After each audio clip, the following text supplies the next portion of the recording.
If this episode is published on schedule, it will be going live the Monday following the weekend where the governor of New Mexico, as it is reported, suspended the Second Amendment for the rights of its citizens. And this arrives at a time right after there was a controversy around Liberty Safes giving away the backdoor codes or backdoor information to their safes, their merchandise, so that it would be jeopardizing, in a way, end up jeopardizing some of the security of those who own their products. And it comes at a time in our country where we are seeing our foundations shaken. And it comes at a time after which we've heard many years of Christians calling the nation back to Christ and people saying that we need to return to more maybe grounded reality, or we need to return to more traditional ways. And it brings up the issue at hand, and that is, what do you do when your foundation is shaken? Now, in philosophy, a foundation, what we would refer to as a foundation, or what we ground subjects in, where do we understand metaphysics to come from? Where do we understand reality to exist? Or what is existence? Is it simply cognition? These subjects in the technical application of philosophy tend to produce tomes and documents arguing about what fundamental reality is. And it can sound very quickly like a series of technical jargon meant to produce an outcome or a seeking after of that which is most real. You might have Plato's forms, or the question of the first mover, or where does physics come from? The idea of natural philosophy, the term natural philosophy, predated science, or what we called science, to understand what the natural or created world, or how the natural or created world functions. Science, in the same way, natural philosophy, is supposed to be an endeavor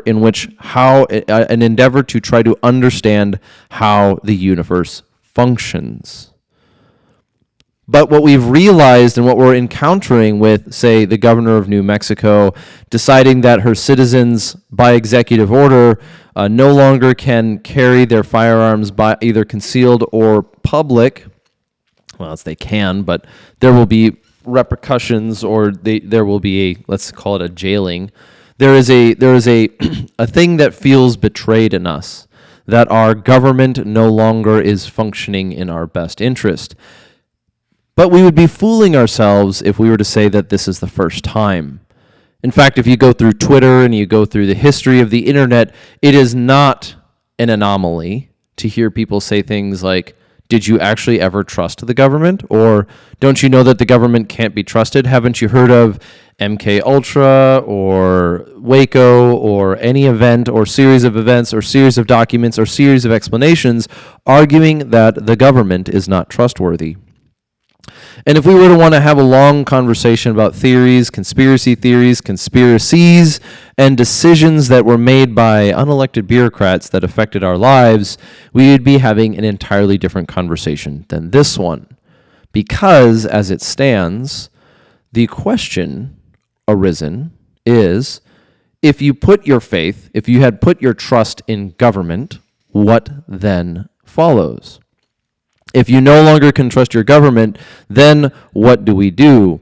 Or maybe a more important statement is, how much of your fundamental understanding of reality was grounded in the actions of government? Do you really believe something deep down under all of your auspices? Let's call it auspices. Underneath all of your auspices and layers, do you really believe something like there is no truth but power? And if you were to believe that, what are the consequences? But we can change this conversation. We can turn it into a metaphor on how we think about relationships. Let's say you've had a friend, and that friendship has gone on for a long time, but at some point in time, in that friendship, you get betrayed. Whether it's a catastrophic betrayal or something small, what it leaves you with is a sense of brokenness. There was something that was true yesterday, that you had a friendship and there was trust between those, but that trust is broken. aside from maybe efforts to repair that friendship or give them opportunity to earn their trust back, whether that's in a relationship or otherwise, what it can do is it can produce a sense of cynicism that nobody is trustworthy. So if we were to apply that to the example of what we're talking about with government, we could say that, well, this person did something wrong, therefore everybody in the government is wrong. And this is not intended to be a defense of the government or the government's apparatus. Instead, it's rather how we think about the world and our relationships. In a cynical argument, a cynic will say that just because I was betrayed once, twice, many times, then the concept of trust must not exist or should not exist. I ought isolate myself in the woods with a bunker and so long and so forth. But that creates an emptiness. Perhaps you could say this in the sense of ideology, and in fact, I will argue that we have seen this in ideology, that we have done the very same on the meta level as a culture. We placed our trust too much in rationality, too much, as if the rational mind could solve all problems, and the great betrayal of rationality, call it World War I or what proceeded in the early years of the 1900s, broke that trust. And as a culture, we began to abandon any sense of reality. And that progressed through the 1900s with various highs and lows, various hiccups and experiences that continued to reinforce that concept, whether it was the Department of Education, or it was the Cold War, or it was racism, or the Civil Rights Act, or the rise of communism, whatever it is, whichever one that we're talking about, and there are certainly events and ideologies that have more to blame for this than others, what it produced is what people call postmodernism. And if there's going to be a postmodernism, there has to be a modernism. And then if there is an era called the modern era, what about the pre-modern era? If we have history, maybe we live in the post-historical age where history doesn't matter yet, or it hasn't been written enough to a succinct level where it will have meaning going forward, but there was a historical era. What about the prehistory era? And so as we were looking at what happened in New Mexico when a governor decided to write by executive order something that has been called a federal crime or a felony of sorts. We've seen that called already. The question that we are faced with, every one of us, is how then shall we live? We can make calls for law enforcement to do this, or politicians to do that, or governments to do this, or communities to do that, but we have to ask ourselves, how then shall we live? And to get to the root of how then shall we live, we are going to ask the question, what then do we believe when our sense of or our confidence in our beliefs is shattered? Now, in the case of the government, there is that, I'm going to return to that sort of hysterical or historical cynicism and this historical skepticism that the government is approached with, and recognize, I want to basically argue one thing specifically in that case, which is there is this mentality that arises from time to time, especially after events like this, that approaches more of the mocker and less of the wise man, which says, it scoffs almost about, well, you can't trust the government. And the entire argument is based on the lack of trust of the government.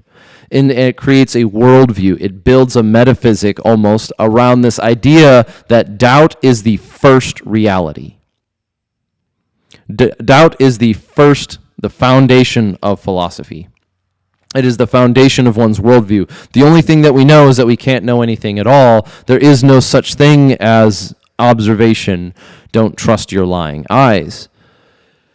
And while we may come to a point, and we may oftentimes return to that point where we do not have a trust in government, simply having a lack of trust as your foundation turns out to have disastrous consequences.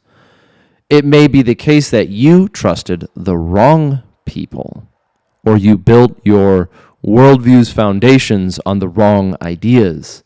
That if we just got along, everything would be better. well, I mean, sure, that would be nice, but it's not the reality that we live in. The idea, the fool's idea that we could just simply get along without a commonality upon which to get along on is the fool's hope. It returns to that issue of the multiculturalism argument, which leaves us bankrupt because we're trying to acquire the fruit without the vine. And so it raises the question then, if you can't trust the government, what do you put your trust in? And the cynic will ultimately be forced to say, I can only trust myself. And that is not only a lonely lifestyle, but it isn't even a solvent one. It's not a consistent or steady argument, because you did not build every part of your house. You did not build every component of your life. You do not exist in an environment where you can have omniscient understanding of the world. You do not live in a place where you can always trust your own judgment. And so we rely on others as not only allies in the sense of those who encourage us and drive us to better living, but we rely on others so that we may actually continue to live on this world. So if the erosion of one's trust in government is complete by the actions of a few poor actors within government, and the immediate solution is to place your trust then in a community, we are talking on a political level. But what happens when we continue to apply that ever upwards into our philosophy and our understandings of metaphysics? What is it that we put our trust in, or in more important words, what is it that we put our faith in? Because if you trust only yourself, then your faith is effectively in your own decision-making. And any honest person will recognize that if they look at their own lives, they have not always made the right choices in every spot. Some places they were lacking on information, in some cases they simply chose the wrong thing. They chose to do the wrong thing despite knowing what the right thing to do was, regardless of how we came to that conclusion for the sake of the argument. And so the world then, our world, if it is shaken up in these positions, if we encounter that the future that we thought was real is no longer real to the extent that we thought it was, whether it's not a potentiality, whether it's not something we can achieve, then we have to ask ourselves, what is it that we are seeking after? What is it that we are placing our hope in?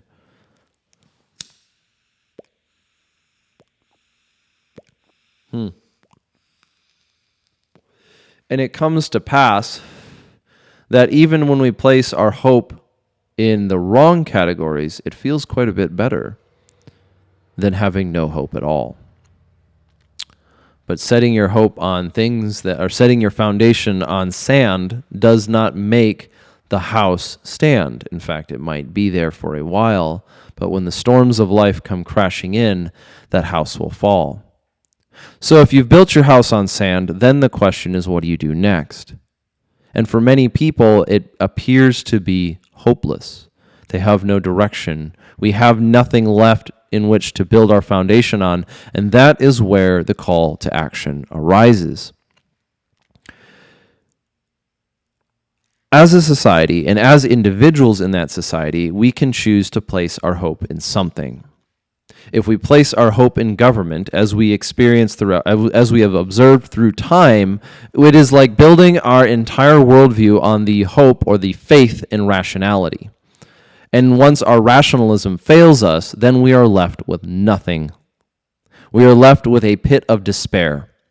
We are left with the abyss to look through, and that abyss can be navigated, but the cynic says it shouldn't be. Why should I try? Why should I continue on? Why should I humble myself? Why should I try to seek out relationships and try to make my world better? It's all hopeless, you say. Maybe the decision that you had made became hopeless, but that is not the same thing as giving up entirely. And if you continue the chain, let's just say, if we continue the chain, we have to build the chain first, but the chain of hope, right? You think about it as a human being. We first, or a chain of trust, even in that way.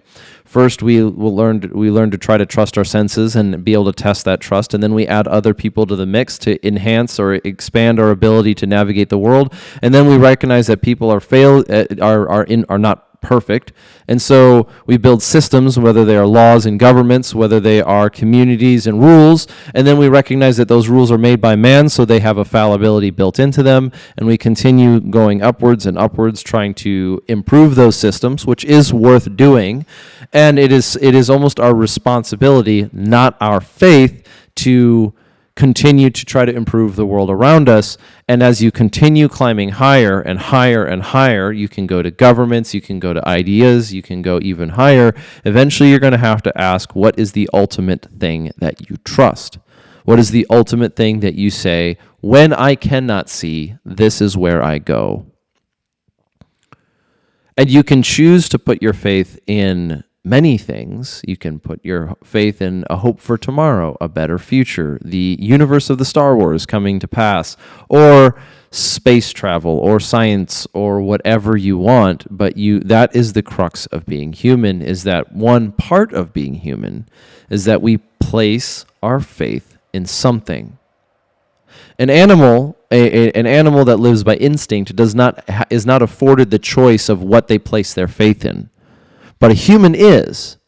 One of the things that we've seen in history, whether it was Aristotle's argument of the rational being, is that one thing that makes mankind different is not only our mind, but what we choose to do with that.